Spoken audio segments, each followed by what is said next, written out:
Puri ni Ivana Alawi ang ugali at personalidad ni Fayang Smith nang magkwento siya sa ilang members ng showbiz press kamakailan para sa kanyang pa-Thanksgiving.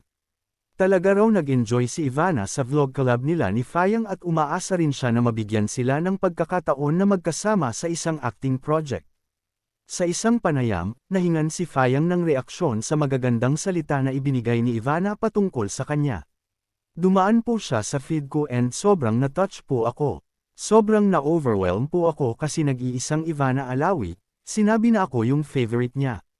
Tungkol po sa vlog namin, actually nakalimutan ko po na vlog po pala yun and super nag-enjoy po talaga ako with Miss Ivana, anya. Dagdag pa ng dalaga, actually si Miss Ivana rin po yung gusto kong makawork if ever may teleserye or movie, super happy po ako. Sa chikahan ng dalawang kapamilya stars, nalaman ng madlang people na pareho rin nilang gustong makawork sina Catherine Bernardo at Ann Curtis. Type ni Ivana na makasama sa isang project si Piolo Pascual.